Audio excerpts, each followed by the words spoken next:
Bore da, prynhawn da, noswaith dda gan ddibynnu ar ble i chi. Croeso I ail sesiwn y gyfres Uwch Arweinwyr ar y teitl Amgylchedd ac Arweinyddiaeth. Dwi'n meddwl y gallai'n hawdd hefyd gael ei alw'n gynllunio ac arweinyddiaeth, ond roedd yn amgadw'r thema amgylchedd I fynd drwy'r ddwy sesiwn. Heddi, eto, byddwn nhw'n cael digon o amser I fyfyrio. Bydd ychydig yn drymach ar yr ochr wybodaeth yn enwedig wrth I ni symud tuag at ddiwedd y sesiwn, ond teimlwch yn rhydd I stopio neu ddechrau ar unrhyw adeg, ac os hoffech gymryd nodiadau pe bai hynny'n ddefnyddiol I chi, gallwch wneud â chroeso.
Felly gallwn neidio'n syth I ddechrau drwy fyfyrio ychydig ar beth sydd wedi digwydd ers y sesiwn diwetha, cynnydd ac effaith. Efallai mai ddoi o'ch sesiwn diwethaf sy'n hollol iawn, ac os felly, yn lle siarad am rhywbeth materol, gallech siarad am eich meddyliau neu am y sgyrsiau rydych chi wedi bod yn ei cael. Rydyn ni am ddechrau gyda chwestiynau digon hawdd, a gallwch gymryd efallai 5 munud I fyfyrio arnyn nhw ac ysgrifennu'r atebion. Os nad oes gennych chi bapur a beiro, gallwch roi'r fideo ar saib nawr a mynd I nôl beiro a phapur. Beth sydd wedi newid ers y sesiwn diwetha? I chi fel unigolyn, yn eich addysgu ac i'ch myfyrwyr. Byddwn yn mynd drwy bob un cwestiwn ac yn cymryd tua 5 munud I ysgrifennu'r atebion. Eto, does dim rhaid iddo fod yn faterol gallai fod yn fyfyrdodau ehangach neu'n sgyrsiau a gawsoch gyda'ch myfyrwyr. Y peth bwysig yw meddwl am y parhad o'r sesiwn diwetha a sut, gobeithio, iddo ysgogi myfyrdodau ehangach am weithredu wrth-hiliol ac addysg wrth-hiliol.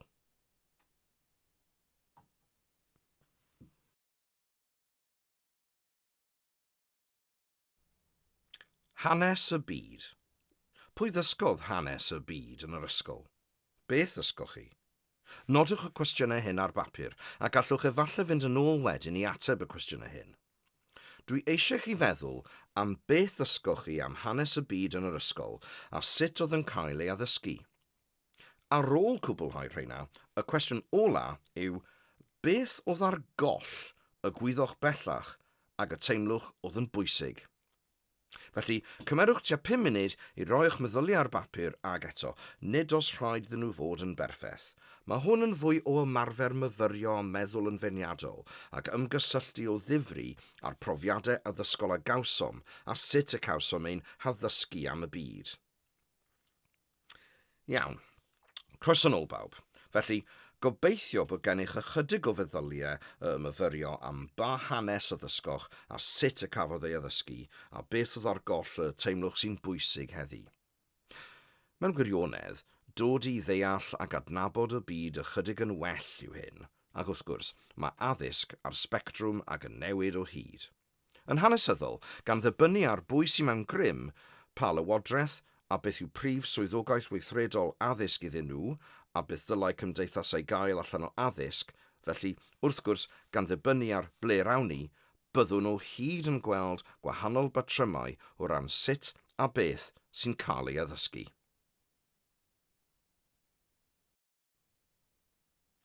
Ymarfer myfyrio arall yr hoffwn I wneud yw meddwl am fod yn yr ysgol a gweithio sut y mae hiliaeth yn effeithio arno ni yn seicolegol. Felly, fe gymryd ni funud bach i fyfyrio ar y 4 cwestiwn hwn. Dwi eisiau chi fyfyrio ar y 4 cwestiwn hwn ac ar bob cyfrif gallwch ysgrifennu paragraff. Allwch chi feddwl am amser pryd y teimloch y cawswch i'ch beirniadu'n anghywir a rhywun wedi gwneud i chi deimlo nad oeddech yn perthyn i grŵp. Gall y rhain fod yn unrhyw enghreifftiau o'ch bywyd personol neu fywyd proffesiynol, unrhyw beth y dywyswch. Sut o'ch chi'n teimlo? O'ch chi'n gallu symud ymlaen? Beth helpodd i ailfeddwl am yr adeg honno a symud ymlaen? Yr ail gwestiwn yw, sut y mae pŵer a braint wedi effeithio arnoch? Wy'n meddwl bod y ffordd mae'r cwestiwn wedi fframio yn swnio fel mai chi yw'r un gyda'r pŵer a'r fraint, ond dwi eisiau pwysleisio nad oes angen i hyn fod yn wir o reidrwydd. Nid oes angen i'r ateb i'r cwestiwn fod yn mae pŵer a braint wedi effeithio arnaf neu wedi bod o fantais i fi drwy'r peth yma ag arall, sef yr ateb diofyn y gallai rhai pobl yn darllen y cwestiwn neu roi weithiau. Gallwch hefyd feddwl sut y mae pŵer a braint efallai wedi eich amddifadu neu fod o anfantais i chi. Felly, dewiswch y naill neu'r llall. Y prif bwynt fan hyn yw meddwl sut y gallai pŵer a rhai mathau o fraint effeithio ar fywydau pobl bob dydd. Drwy gymhwyso meddwl yn feirniadol i'r senarios hyn, oes na unrhyw rannau o'r sgyrsiau hyn yn gwneud i chi deimlo'n anghyfforddus neu ddim yn barod. Nawr, mae'r cwestiwn ola yn un i feddwl o ddifri amdano. Cofiwch yn y sesiwn diwetha o'n i'n siarad am lythrennedd hiliol? Wel, mae'r cwestiwn yma yn ymwneud â llythrennedd hiliol mewn nifer o ffyrdd o ran cydnabod pan fyddwn yn dechrau siarad am rhywbeth nad oeddwn ni wedi arfer a siarad amdano'n iawn, nad ydyn ni'n teimlo'n gymwys i ddelio ge ar hyn o bryd, neu os nad yw'r iaith gennym ni i ddelio ge am bod weithiau'n gallu teimlo'n anghyfforddus amdano. Wy'n meddwl yn bod ni gyd wedi teimlo felly, a mewn grŵp o bobl, rydyn ni newydd gyfarfod falle, ac i gyd yn cael sgwrs am rhywbeth rydych chi eisiau bod yn rhan ohono, ond efallai dych chi ddim yn teimlo'n gymwys. Dwi bendant wedi bod yno. Felly, mae'r cwestiwn olaf hwn i fesur ble i chi ar eich siwrne mewn llythrennedd hiliol, a dweud y gwir, a hefyd i gydnabod bod llwyth o deimladau anghyfforddus yn dod gyda dysgu rhywbeth. I ddysgu rhywbeth newydd sydd, wel, mae rhaid i ni fynd drwy gyfnod anghyfforddus. Mae rhaid i ni fynd drwy'r cyfnod anghyfforddus hwnnw pan fydd pethau ddim wedi gweithio eto, cyn i bob dim ddod at ei gilydd neu gyflwyno gwahanol bersbectif. Felly, rydyn ni am dreulio ychydig o amser yn ysgrifennu rhai o'r myfyrdodau hynny a cymerwch tua 5 i 10 munud, ac yna fyddawn ni nôl. Diolch.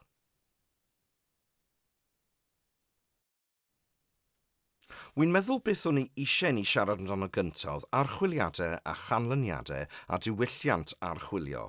Maen nhw'n eithriadol ddefnyddiol i fesur neu gadw golwg o rhywbeth ac yn ddull da iawn i ni ei ddefnyddio.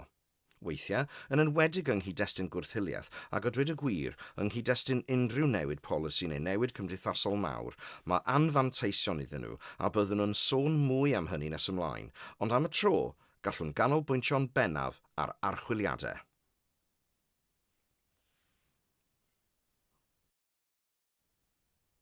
Felly, pa mor hyderus yw eich staff am beth y mae digwyddiad hiliol yn ei olygu? Meddyliwch am sut y byddech yn gallu delio â digwyddiad hiliol, yn gallu cadw golwg arno, ac mae pob dim yn dod yn ôl i'r diwylliant hwn o archwilio drwy fesur. Rhywbeth y mae'n rhaid i chi ei nodi, rhywbeth y mae'n rhaid i chi gadw llygad arno. Yn y senario cyntaf hwn, mae 120 o ddisgyblion yn eich ysgol a 5 yn dod o gefndir lleiafrifol ethnig neu'n cael ei hil diffinio mewn ffordd sy'n effeithio'n negyddol arnyn nhw. Mae un o'r disgyblion o'r grŵp yn cwyno ymhiliaeth ar iard yr ysgol. Yr ymddygiad oedd cael ei cau allan o grŵp ffrindiau'n hytrach na galw enwau penodol. Nawr, sut fyddech chi'n ymateb i hynny? Iawn. Fe gymerwn ni 5 munud i feddwl am sut y gallwn ni ymateb i hyn. Mae'n sefyllfa anodd iawn i ymateb iddi, felly rydyn ni am dreulio chydig o amser yn meddwl am sut i ymateb. Nawr, efallai fod y senario yma wedi digwydd yn barod yn eich ysgol chi, ac yn rhywbeth y cawsoch sgwrs a'ch staff yn barod amdano.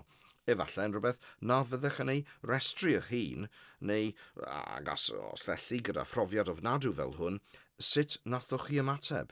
Sut fyddech chi'n ymateb yn wahanol erbyn hyn, os deimloch chi na nathoch chi ddatrys beth yn hollol iawn o'r blaen? Felly, rhowch y fideo ar saib ac fyddwn yn ôl mewn tua 5 munud i barhau. Iawn, croeso nôl bawb. Gobeithio'ch bod wedi myfyrio ar hyn, a gwn fod y rhan gyntaf yn drwm iawn ar fyfyrio ac wrth i ni fynd drwy sesiwn heddiw, bydd ychydig mwy o wybodaeth tebyg i'r tro diwetha mwyn gweithio ar y broses o feddwl yn feirniadol a chreadigol. Os meddyliwch am eich ymarfer eich hun, a wy'n gwybod pa mor blinedig weithiau, y gall fod pan fyddwch yn gwneud y fforddiant ar-lein, a rhywun newydd dweud rhywbeth, a chithau efallai'n teimlo fel mynd i gysgu. Felly, mwyn eich cael i ymgysylltu mwy o'r dechrau, ac yn enwedig o feddwl nad ydy o'n fforddiant byw, felly diolch i'r rhai ohonoch chi, a dwi'n gwybod ei fod wedi bod yn fanteisiol hyd yn hyn.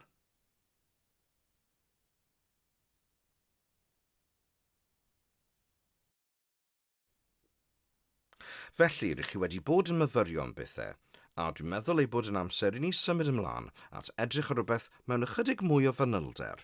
Felly, dyma'r rhan lle dwi am fynd drwy rai o'r sleidiau a siarad mewn mwy o fanylder a byddwn yn dechrau gyda hiliaeth yn yr ysgol. Bydd hiliaeth yn yr ysgol yn cael ei fynegu mewn nifer o wahanol ffyrdd, mewn ffordd amlwg neu gudd, ac wrth ffordd amlwg gallai rhywun fod yn gweiddienw, a rhywun yn bwlio rhywun mewn ffyrdd eraill, efallai rhywun yn beirniadu rhywun yn dawel, yn eithrio rhywun, ddim o reidrwydd yn siarad am ei cefndir hiliol, os ydyn nhw'n gwneud hynny'n ddistaw bach a ddim yn rhy amlwg yn awgrymu hynny, felly gwybod y gall hiliaeth fod yn gudd ac amlwg cyn i ddechrau gyda gweddill y sleidiau. Gadewch i ni gymryd munud i restru'r gwahanol ffyrdd y gall hiliaeth ddangos ei hun yn yr ysgol, i beidio cholli'r ffyrdd posib y gall hiliaeth godi. Does dim angen i'r rhestr fod yn un gynhwysfawr, dim ond i chi fyfyrio ar y gwahanol ofodau sy'n gallu codi o'r gwahanol ffyrdd y gall hiliaeth ddangos ei hun. Yn enwedig ar gyfer nes ymlaen pan fyddwch yn dylunio neu'n gwella eich ystyriaethau polisi o ran sut i gael y gymuned ysgol gyfan i fod yn rhan o hyn. Bydd hwn yn adnodd rhagorol i chi ddod yn ôl ato, felly gallwch roi'r fideo ar saib ac ysgrifennu eich rhestr, ac yna gallaf ddangos fy rhestr i chi, a gallwn gymharu. Iawn, diolch yn fawr.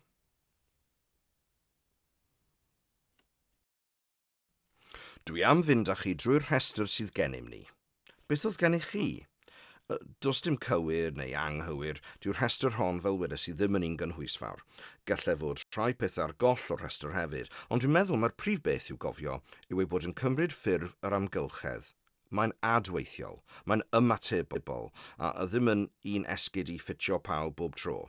Felly, mewn nifer o ffyrdd, mae'n bwysig i ni fod yn ymwybodol o hynny, ond gall fod yn ymosodiad corfforol wrth gwrs, yn erbyn y person, yn erbyn grŵp oherwydd lliwau croen neu genedligrwydd neu grefydd. Dwi'n meddwl yn gynyddol yn y byd sydd ohono heddiw am amrywiol grwpiau crefyddol sy'n cael eu targedu.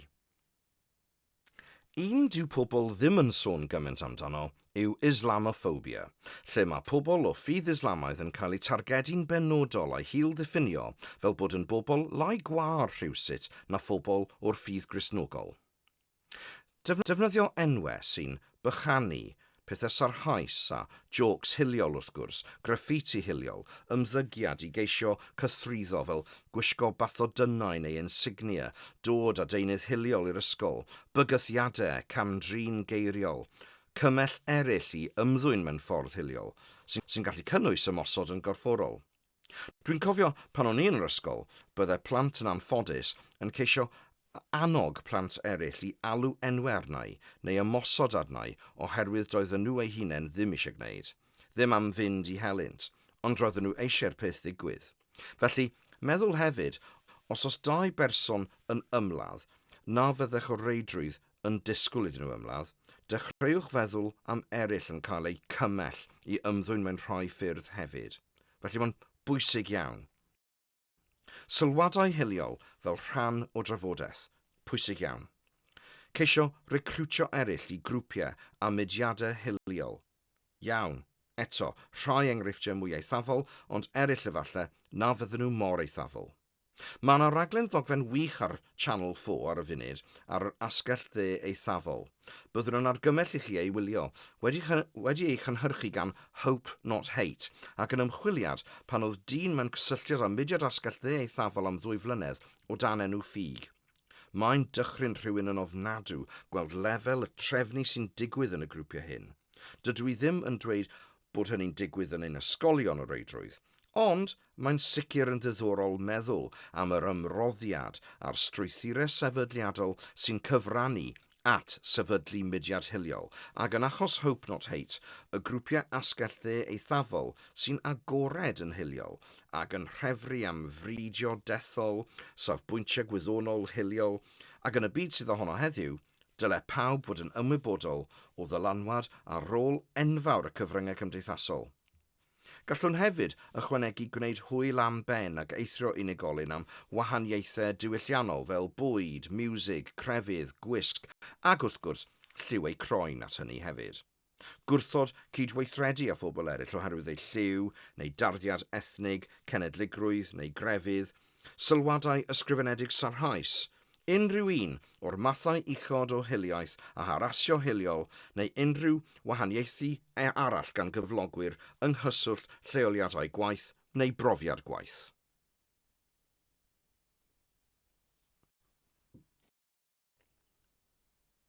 Felly beth yw eich gweithdrefnau ar gyfer adrodd a chofnodi digwyddiadau hiliol?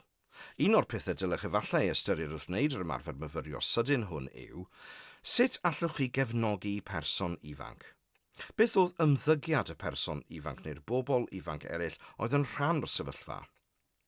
Pa effaith gafodd e? Ar yr unigolyn, arnoch chi, a diwylliant ehangach yr ysgol, ar ddeinameg yr ystafell ddosbarth. Meddwl am hiliaeth nid fel rhywbeth yn effeithio ar 2 berson, un yn hiliol a'r llall yn cael ei gamdrin yn hiliol, ond hefyd am sut y mae'n effeithio ar y diwylliant ehangach, os nad ar yr ysgol, efallai ar yr ystafell ddosbarth, neu os oedd y grŵp cyfoedion o gwmpas pan oedd hyn yn digwydd, sut y mae'n effeithio ar y dynameg pŵer hwnnw, o grŵp bach o ffrindiau i ystafell ddosbarth, i grŵp blwyddyn, i'r ysgol gyfan. Mae meddwl am ddigwyddiadau hiliol fel hyn yn ddefnyddiol iawn oherwydd mae diwylliant yn newid yn ôl beth sy'n cyfrannu iddo, beth sy'n dderbyniol a ddim yn dderbyniol, beth sy'n cool a ddim yn cool. Felly, mae meddwl am sut gall digwyddiadau hiliol dylanwadu ar y diwylliant ehangach o'r grŵp ffrindiau i'r ysgol gyfan yn bwysig iawn. Beth mae'r plentyn neu berson ifanc eisiau i ddigwydd nesaf? Pa agweddau, rhagfarn neu ffactorau eraill ddylanwadodd ar yr ymddygiad? Gallwn feddwl am hyn yn yr ysgol, y teulu mewn cyd-destun cyfryngau, cyd-destun cymuned, ond hefyd yn gynyddol mewn cyd-destun cenedlaethol a chyfryngau a mynd yn ôl at beth oeddwn yn ei ddweud yn flaenorol am y cyfryngau cymdeithasol hefyd. Gwelsom droion faint o ddeunydd hiliol a merch gasineb sy'n cyrraedd y llwyfannau cyfryngau cymdeithasol heddi. Wedi cysylltu'n anffodus i ddynion ifanc, ac felly wrth feddwl am gyfryngau cymdeithasol hefyd, mae'n hynod o bwysig. Felly beth am gymryd munud bach i fyfyrio ar ba weithdrefnau sydd gennych yn ei lle i adrodd a chofnodi digwyddiadau hiliol, ac yna defnyddio'r ystyriaethau hyn i dywys a meddwl am ychwanegu unrhyw beth arall at eich prosesau o hyn ymlaen. Felly, rhowch y fideo ar saib am 5 munud, ac yna dewch yn ôl. Iawn, ffrindiau. Croeso nôl. Felly, gobeithio amseroedd anodd drwy nodi'r myfyrdodau hynny a meddwl am eich gweithdrefnau adrodd a sut y gallech ymateb i'r digwyddiadau hyn.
Mae hyn yn dod â fi at bapur difyr iawn gan ymchwilydd o'r enw Sarah Ahmed sydd wedi ysgrifennu'n helaeth am bolisïau prifysgol a pholisïau amrywiaeth mewn addysg ac wedi gwneud llawer iawn o waith hirach arall ar ddigwyddiadau hiliol a materion lles cymdeithasol mewn lleoliadau addysgol. Doing the document instead of doing the doing yw enw'r erthygl dwi'n dyfynnu ohoni. Ac os gofiwch chi, pan o'n i'n siarad am archwilio a diwylliant archwilio, mae diwylliant archwilio'n hynod ddefnyddiol mewn rhai ffyrdd, oherwydd maen helpu i fesur rhywbeth. A beth yma Sarah Ahmed yn ei ddweud yw, yng ngeiriau ymarferydd yr oedd hi'n gweithio gyda, dywedodd, mae archwiliad yn gallu sefydlu a ydych chi wedi mynd drwy'r prosesau, ond ddim ydyn ni'n newid y diwylliant. Felly, gallwn ddweud, rydyn ni wedi mynd drwy'r broses o weithredu gwrth-hiliol, rydyn ni nawr yn wrth-hiliol, byddwn yn mesur hyn ac archwilio'r peth arall. Neu, rydyn ni'n archwilio ein dynyddiau a'n polisïau i sicrhau bod ein safiad yn wrth-hiliol. Felly, i ni'n gwybod ein bod wedi bod drwy'r broses, ond ddim yn gallu sefydlu os ydyn ni'n newid y diwylliant. Ac mae hynny'n wirioneddol bwysig. Mae'n dweud, yn aml iawn, o beth welodd hi yn ei hymchwil, yw bod pobl yn gwneud y dogfennau'n hytrach na gwneud y gwneud. A beth mae hi'n ei olygu wrth hynny? Wel, mae'n golygu bod pawb yn rhithroi wneud y polisi ac yna'n rhithroi ddatblygu datganiad cenhadaeth, hyd yn oed newid ei gwefan, fel y mae hi'n ei ddweud yn y papur. Gwneud yw gwefan edrych yn gret a chynnwys yr holl wahanol fathau o bobl, ac mae hynny'n iawn. Mae'n dda bod ganddyn nhw ddatganiad ar ei gwefan, bod ganddyn nhw ymroddiad i wrth-hiliaeth. Maen nhw'n gwneud hyn i gyd ac yn cael yr holl fanteision yn wneud hynny oherwydd ar bapur, gwych, maen nhw'n cael i gymryd o ddifri, ond pan yw'n fater o ddiwylliant traws ysgol, does dim byd wedi newid, a does dim bai ar neb. Dyw e ddim yn fwriadol, ond beth sy'n digwydd yw bod yr uwch arweinwyr a'r staff addysgu'n tywallt eu hadnoddau amser ag egni, pa bynnag adnoddau amser ag egni sydd ar ôl ganddyn nhw ar ôl addysgu a marcio, a hyn i gyd yn mynd i'r ddogfen, yn ysgrifennu polisi, newid y wefan, ysgrifennu datganiad cenhadaeth, a ma'n treulio ychydig iawn o amser, os meddyliwn yn ôl, at addysgeg, yr amgylchedd, a'r diwylliant, ac yn treulio ychydig iawn ar geisio newid diwylliant amgylchedd yr ysgol yn weithredol. Drwy gefnogi ei cyd-athrawon, drwy sesiynau myfyrio, drwy ymgysylltu â myfyrwyr, felly'r rhannau llai materol o wrth-hiliaeth sy'n eithriadol o bwysig, os nad yn bwysicach na'r elfennau materol, y ddogfen ei hun, y gwneud, mae'r weithred o wneud gwaith gwrth-hiliol parhaus yn anweledig mewn nifer o ffyrdd. Mae'n dweud mai hynny ddyle pawb fod yn canolbwyntio ar ei wneud, bod y ddogfen yn bwysig, ond y beth sy'n dod gyntaf yw'r gwneud, a sicrhau bod pawb yn teimlo ei bod yn cael ei cefnogi a phawb yn gweithio tuag at greu diwylliant gwrth-hiliaeth cyffredin. Papur hynod ddiddorol fel wedes i, a'i deitl yw Doing the Document, Not Doing the Doing, Sarah Ahmed 2007. A byddwn yn argymell yn gryf eich bod yn ei ddarllen. Mae'n llawn o wybodaeth a chyment ynddi a bydde'n dda pe byddwn wedi gallu nodi pob dim, ond mae'n rhywbeth sydd wedi aros gyda fi ers ei ddarllen ac yn bwysig iawn i ni gyd ei drafod heddiw hefyd. Felly, fel wedes i, mae manteision i archwilio. Os byddwch yn disgyn i'r trap o wneud gormod o archwilio, mae'r diwylliant yn cael ei anghofio, yn dechrau lleihau. Felly, dylen ni fod yn canolbwyntio ar y diwylliant, ar yr amgylchedd, ac yna, adeiladu o fyna, a bydd y ddogfen yn dod gyda hynny.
Felly, ymarfer sydyn ar doing the document, not doing the doing. Dwi eisiau chi fyfyrio'r ydych chi wedi bod yn gwneud y ddogfen neu'n gwneud y gwneud. Cymerwch ychydig o funudau a byddwch yn onest gyda chi. Does dim ateb cywir neu anghywir, y peth pwysig yw bod yn onest. Odych chi'n teimlo eich bod wedi gwneud y ddogfen neu gwneud y gwneud? Gallwch deimlo'ch bod wedi bod yn gwneud y ddoi sy'n gret. Odych chi'n teimlo'ch bod yn gwneud mwy o'r ddogfen neu fwy o'r gwneud y gwneud? Pe byddech yn hollti a fydda'r hollt yn mynd lawr y canol, a'i 60% y ddogfen, 40% gwneud y gwneud, 70-30 efallai neu 30-70, beth mae hynny'n edrych fel i chi? Felly, cymerwch 5 munud i fyfyrio'r hynny. Mae'r rhain yn adnoddau gwych eto, ac wrth wneud y gwaith hwn gyda gweddill eich tîm yn yr ysgol mewn cyfarfodydd, mae hwn yn ddeunydd y gallwch chi ddefnyddio i fyfyrio ar gyfer diwylliant yr ysgol. Felly, rhowch y fideo ar saib ac fyddwn yn ôl yn y man. Iawn. Croeso nôl bawb. A beth yw'r praxis hwn? Felly, y rheswm bod gen i praxis yma yw ei fod yn fath o gysyniad ddamcaniaethol. A'r tro cyntaf nes i ddod ar ei draws y cysyniad damcaniaethol yma oedd drwy'r addysgwr Paulo Freire. Oedd i'r rhai ohonoch sydd ddim yn gwybod, a dwi'n siŵr bod llawer ohonoch chi yn awdurdod ar astudiaethau addysg. Datblygodd Freire fframwaith ar beth yma nhw'n ei alw'n addysgeg feirniadol, sef fframwaith i addysgu sgiliau llythrennedd i bobl mewn cymunedau gwledig neu ffermion bennaf, a'i gysylltu i'w profiad bywyd neu geisio gwella eu hamgylchedd byw hefyd. Ar hyn y mae Paulo Freire yn ei ddweud yw ei fod yn cyflwyno'r cysyniad o praxis. Mae 3 neu 4 cam iddo. Chi'n dechrau bant gyda'r theori, a mae'n ein helpu i ddarllen y byd, i ddeall y byd. Nid yw'n golygu mai dyma'r gwirionedd, ond damcaniaeth ynghylch pam fod y byd yn gweithio fel y mae. Rydych chi'n myfyrio ar y theori yma, ar amgylchedd sydd o'ch cwmpas, ac efallai'n meddwl am sut yr ydych chi eisiau newid rhywbeth, ac yna'n dod at weithredu ac yn gweithredu hynny. Felly, rydych chi'n gweithredu'r wybodaeth sydd gennych a'r wybodaeth ddamcaniaethol, yn ogystal â'r wybodaeth profiad bywyd, ac yn creu ateb i broblem penodol, ac yn rhoi'r gweithredu hwnnw ar waith. Ar ôl ei roi ar waith, byddwch yn mynd i'r cam nesaf o fyfyrio. A weithiodd hynny? Faint wellodd pethau? Os ewch yn ôl at y ddamcaniaeth, beth yma'r person yma'n ei ddweud am hyn? Beth mae'r person yma'n ei ddweud a wnaeth rhywbeth tebyg? A oes damcaniaeth wahanol sy'n addas ac yn egluro popeth sy'n digwydd nawr? Pam fy mod yn gweld y gwahanol fathau yma o hiliaeth nawr? Yna, rydych chi'n mynd yn ôl at fyfyrio ac yn ôl at weithredu. Mae'n gylch. Felly, pan feddyliwn am wneud y ddogfen a gwneud y gwneud, rhaid i ni feddwl amdano mewn cysylltiad â'i gilydd. Ni allwch wneud y ddogfen yn unig a pheidio gwneud y gwneud. Rhaid iddyn nhw gysylltu i'w gilydd a rhaid hefyd myfyrio'n ddyfnach ar y ddau beth. Drwy, ddywedwn ni, ehangu ein gwybodaeth mewn llawer o ffyrdd a chwilio am wybodaeth, gweld beth y mae ymarferwyr addysgol eraill yn ei wneud yn y gymuned ddysgwyr. Yr adnoddau DARPL sydd ar gael, ac efallai hyd yn oed ambell i erthygl sydd ar gael ar-lein. Dwi'n siarad am ddull cyfannol o newid y diwylliant ysgol ehangach hefyd.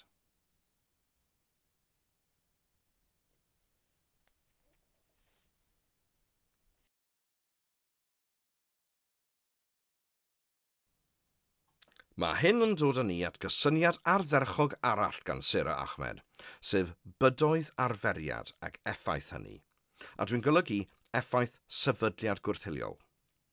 Mae Sir Ahmed yn ffenomenolegydd hefyd.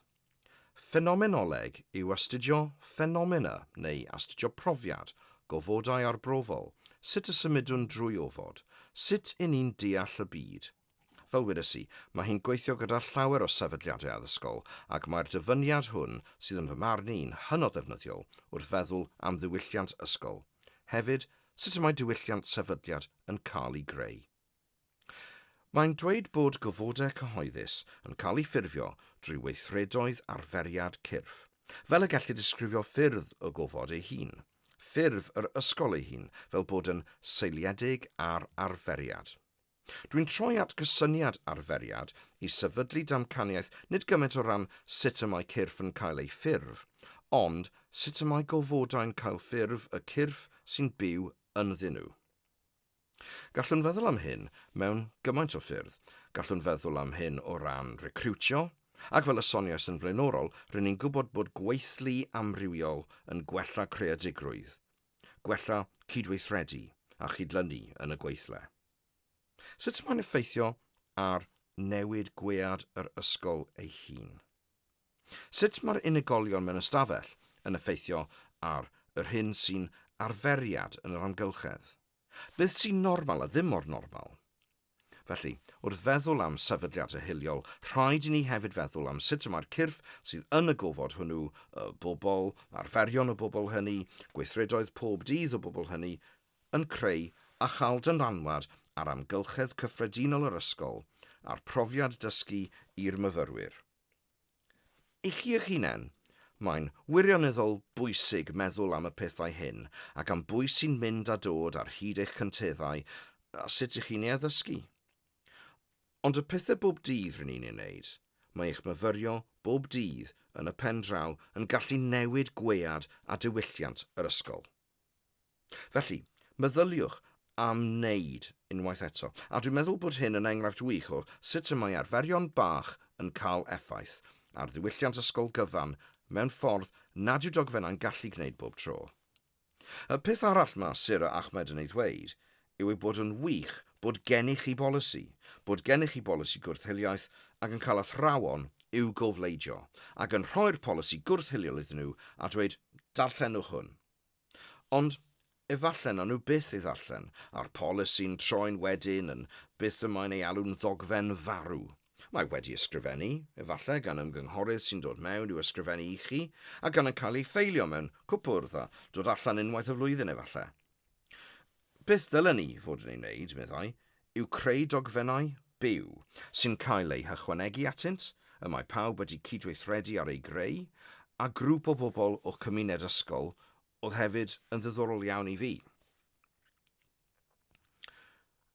Felly, beth bynnag, bydoedd, arferiad, meddwl am sut y gall cyrff ddylanwadu ar ffurf a siap sefydliadau, y bobl a gerddodd drwy'r cynteddau yn creu'r diwylliant gweithio ehangach, mae'n bwysig iawn i ni feddwl am amrywiaeth yn y gweithlu. Felly, eithriadol bwysig meddwl am ein corff myfyrwyr yn yr ysgol, ein huwch arweinyddiaeth. Mae'n gwneud i ni feddwl am bob un person sy'n dod i'r amgylcheddau hyn a hefyd yn gwneud i ni feddwl sut ni efallai eisiau newid ac addasu'r amgylcheddau hyn drwy newid arferion dyddiol, pan fyddwn yn yr amgylcheddau hyn. Ac wrth gwrs, mewn nifer o ffyrdd, drwy ddod â phobl fwy amrywiol i'r amgylcheddau hyn hefyd.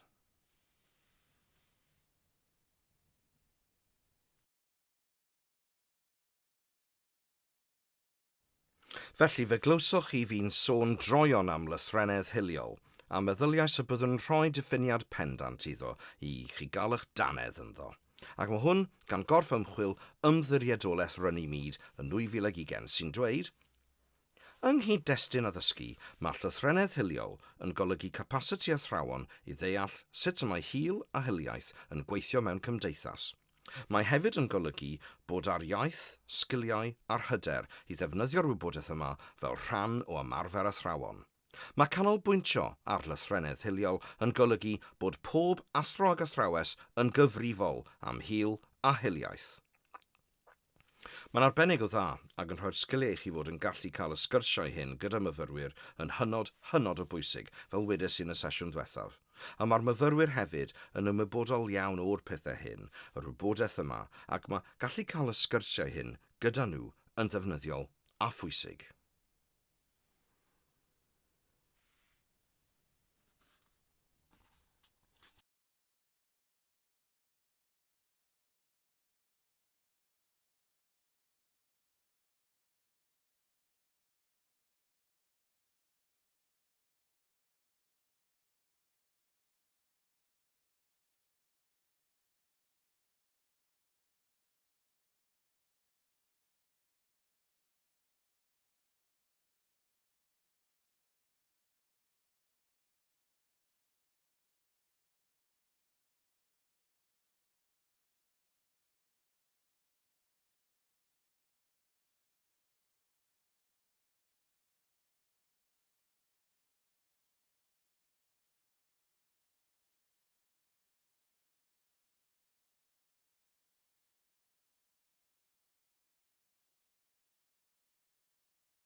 Felly dwi am eich cyflwyno i gysyniad sydyn o rhyngdoriadedd.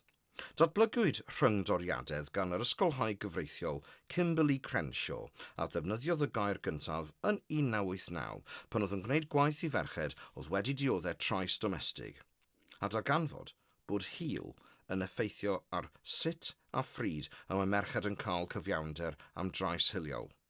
Felly dywedodd wrth ei hun, wel, dyw bod yn ferch ddim o reidrwydd yn golygu eich bod o'ch hyd yn cael cyfiawnder ar ôl profi trais ar sail rhywedd. Felly, be nath hi ei ddarganfod oedd bod merched du yn llai tebygol na merched gwyn o gael cyfiawnder a gwarchodaeth y llysoedd wrth brofi trais ar sail rhywedd. Felly, dywedodd, dwi am fynd i edrych ar hyn mewn mwy o fanylder.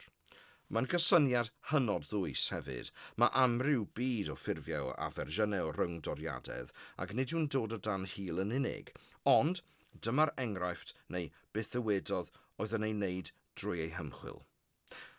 Datblygodd y term rhyngdoriadedd, sef yn y bôn pan fyddwch yn dod o grwpiau gwahanol, pan fydd y nodweddion personol yn rhyngdori, bod rhai pobl yn profi mantais gynhenid ac eraill yn profi anfantais gynhenid.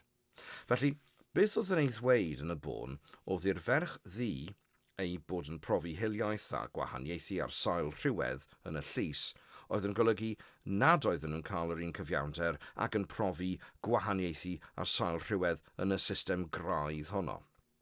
Felly dywedodd fod yr anfanteision hyn yn cyfuno i greu profiad rhyngdoriadol. Nid mwy neu llai na, ond gwahanol i brofiad ei cydferched gwyn. Felly gallwn feddwl am hynny yn hermau mantais gynhenid ac anfantais gynhenid.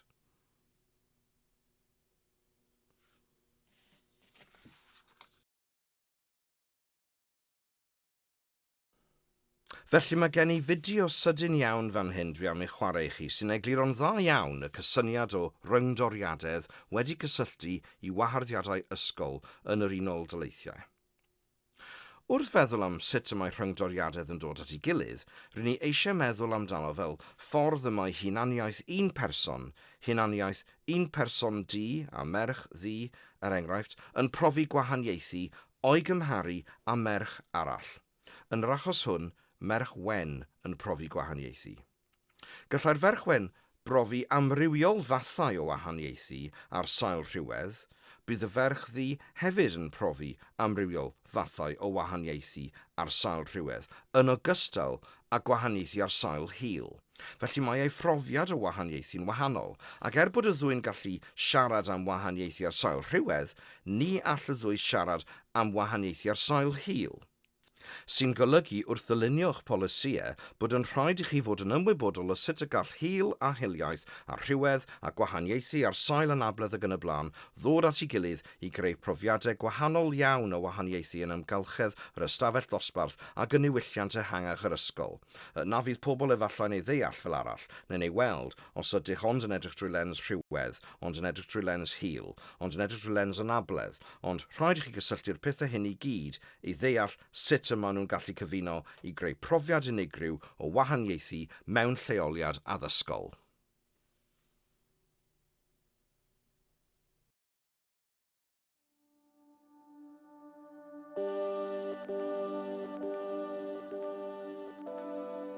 Intersectionality is just a metaphor for understanding the ways that multiple forms of inequality or disadvantage sometimes compound themselves, and they create obstacles that often are not understood within conventional ways of thinking about anti-racism or feminism or whatever social justice advocacy structures we have. Intersectionality isn't so much a grand theory, it's a prism for understanding certain kinds of problems. African American girls are 6 times more likely to be suspended than white girls.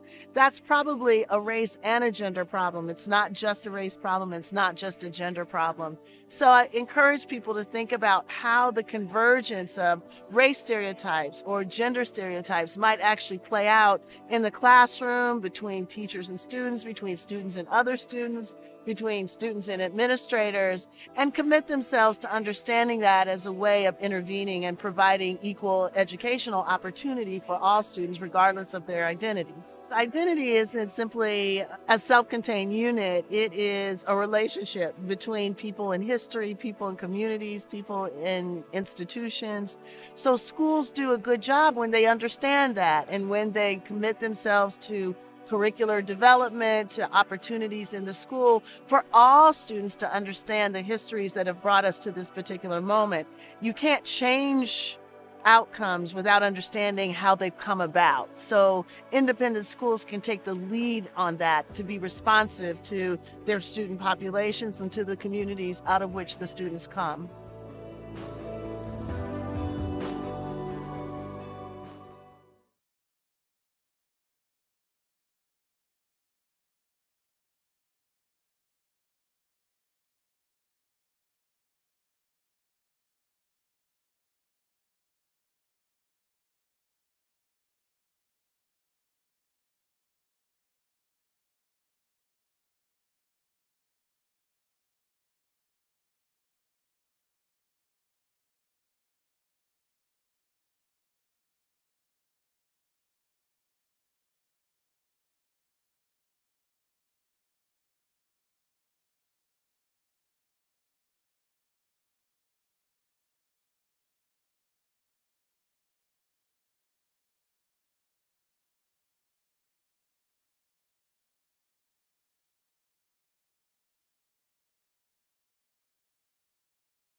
Felly, rydyn ni'n dod at y sleidiau olaf yn y sesiwn heddiw, sef creu cynllun gweithredu. Felly, sut olwg sydd ar lwyddiant?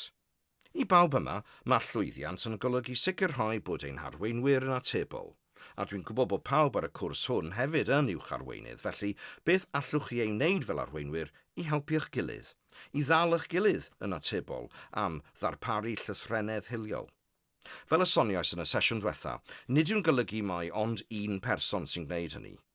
Sut allwn ni rannu'r gwaith hwn? Mae'n hawdd iawn a gall rhywun o'r ymladd yn hawdd yn gwneud y gwaith hwn, felly rhaid ei rannu. Rhaid ei wneud yn un parhaus ac mae hynny'n golygu bod yn gyson. Grymuso pawb i gofio bod angen herio ymddygiad amhriodol. Does dim angen gwneud hynny'n gyhoeddus, gallai hefyd olygu tynnu rhywun i'r ochr a chael sgwrs gyda nhw. Does dim rhaid i hynny fod yn y fan o'r lle, enghraifft o flaen pawb. Rydyn ni hefyd angen bod yn dosturiol, bod yn sensitif i bobl eraill, bod yn sensitif i beidio chodi cywilydd ar bobl eraill, oherwydd yn y pen draw, rydyn ni eisiau gweld newid, a phan fyddwn ni'n codi cywilydd, bydd pobl yn mynd yn amddiffynol yn syth. Ond yn y pen draw, rydyn ni angen herio ymddygiad amhriodol yn ddiddiwedd yn y lleoliad fydd yn cynhyrchu'r canlyniad gorau posib. Cefnogi pob aelod o staff a phob myfyriwr i gymryd cyfrifoldeb unigol am ei rhagfarn, p'un ein ymwybodol neu'n ddiarwybod, i ddangos empathi rhyngdoriadol sy'n dod yn ôl at yr hyn a ddwedais yn flaenorol am lythrennedd hiliol.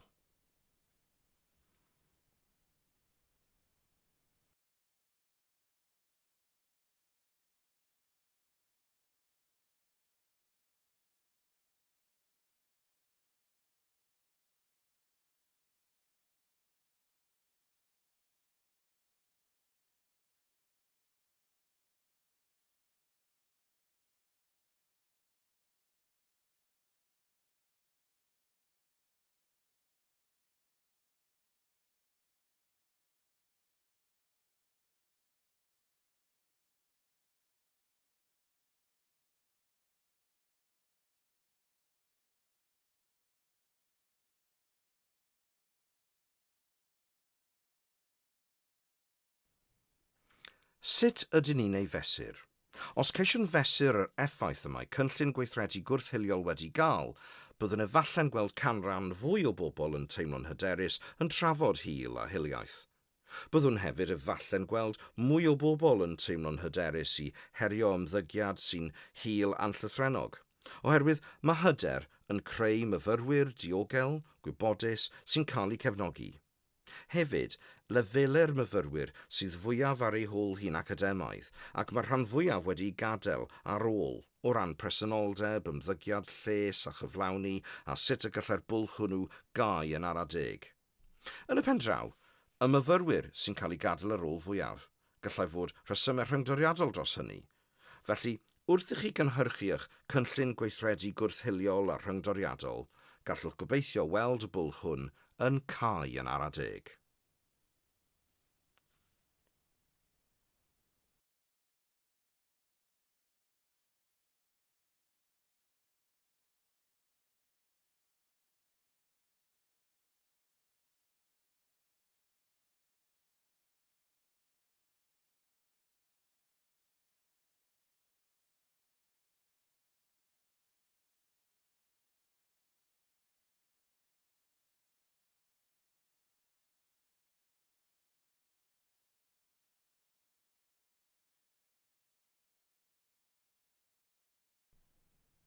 Sut y gallwn ei fesur?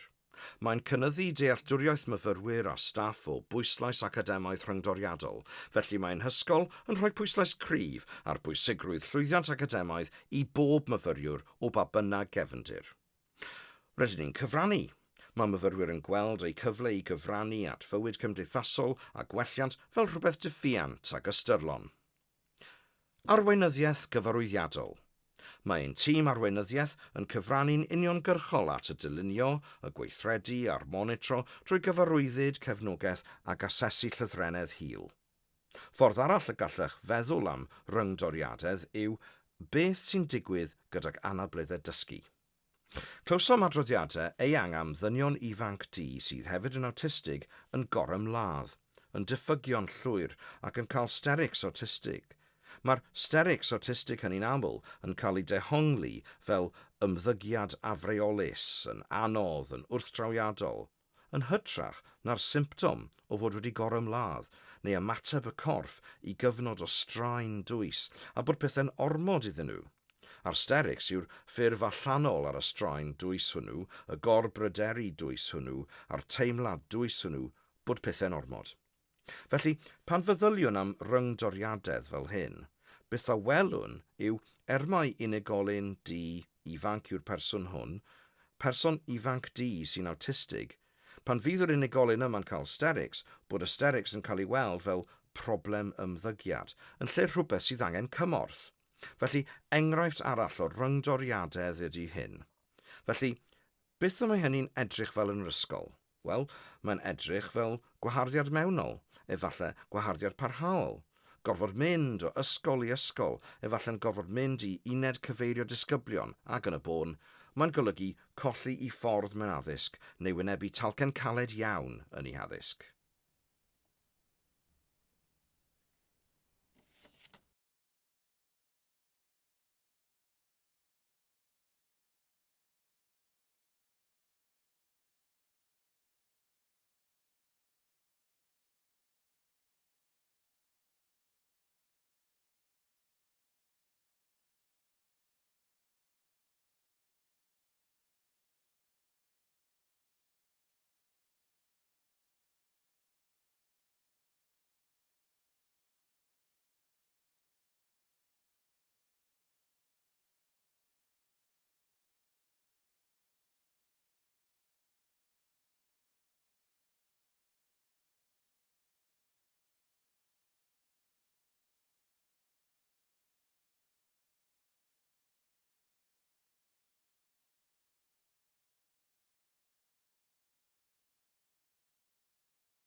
Sut arall allech chi ei fesur? Byddwn efallai'n gweld llai o fyfyrwyr wedi ei holi yn dewis na neu gwell gen i beidio dweud. Gallai nifer yr achosion o wahaniaethu ar sail cwynion gynyddu neu leihau. Mae'n normal iawn i weld nifer y pethau hyn yn cynyddu i ddechrau oherwydd yn ddigon sydyn mae gan bobl iaith i gyfleu'r pethau hyn drwyddi o'r diwedd ac yn gallu adnabod rhywbeth ar ôl dysgu mwy amdano'n fwy manwl. Felly mae'n arferol iawn i weld cynnydd ar y dechrau. Ond yna, yn araf, gweld y nifer yn lleihau ar ôl dod o hyd i ryw fath o gydbwysedd. Gallai nifer yr achosion ar sail gwahaniaethu gan gynnwys bwlio a harasio leihau, ond eto, fel wedes i, gallai'r nifer gynyddu i ddechrau wrth i bobl gael ei grymuso'n gynyddol i herio'r math yma o ymddygiad. Felly fe allech weld y nifer yn lleihau yn fwy ara deg. Canrannau anghymesur o bresenoldeb, ymddygiad, canlyniadau cyflawni, recriwtio a chadw, ac o ran llwybrau gyrfaol a chanlyniadau rheoli perfformiad, gallai'r canrannau anghymesur hyn i gyd leihau'n raddol oherwydd bydd yr amrywiol bethau y byddwch yn ei gweithredu yn cymryd amser i ddwy'n ffrwyth.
Felly yn y pen draw, beth allwn ei ddysgu o hyn? Os un peth y gallwn ei ddysgu o hyn, yn fy marn i, yw fy mod yn creu cynllun gweithredu drwy feddwl o gwmpas rhyngdoriadedd. Yn ei hanfod, meddwl am sut y mae polisi, addysgeg, rheoli ymddygiad yn ramgylchedd, y cwricwlwm, llais eich myfyrwyr, eich lleisiau chi fel uwch arweinwyr a llais a theimlad myfyrwyr o reolaeth dros bethau, presenoldeb a chyflawni i gyd yn dod at ei gilydd a chyfuno mewn nifer o ffyrdd i greu ymdeimlad o gynnydd ac ymdeimlad gwell o les. Maen nhw i gyd yn rhyngdori, a phan fyddwch yn creu cynllun gweithredu gwrth-hiliol, yr hyn y byddwch yn ei weld wrth i bob un ddod at ei gilydd wrth greu'r cynllun yw mwy o bobl yn teimlo'n fwy diogel a mwy cyfforddus, ond byddwch hefyd yn creu cyfleoedd i asesu ac ymchwilio. Felly, beth hoffwn ei ddweud yw yn sicr y dylech fynd ati i wneud dadansoddiad rhyngdoriadol o rai o'r pethau ar y chwith fan hyn, p'na yw'n ddata ansoddol neu feintiol, felly niferoedd neu iaith, a bydd hynny'n gallu rhoi dull effeithiol i chi o rando, deall ac ymateb i grwpiau yn eich ysgol chi sydd wedi eu tan-gynrychioli neu sy'n ddifreintiedig. Pan fydd y dadansoddiad hwnnw gennych, gallwch yna feddwl am y cynllun gweithredu y byddwch yn ei greu. Felly, gyda'r data hwn, fydd yn goleua'r amcanion clyfar y soniais amdanyn nhw, gallwch ddod â nhw i'ch cyfarfod arweinyddiaeth nesaf a gallwch yna ddechrau ei gweithredu.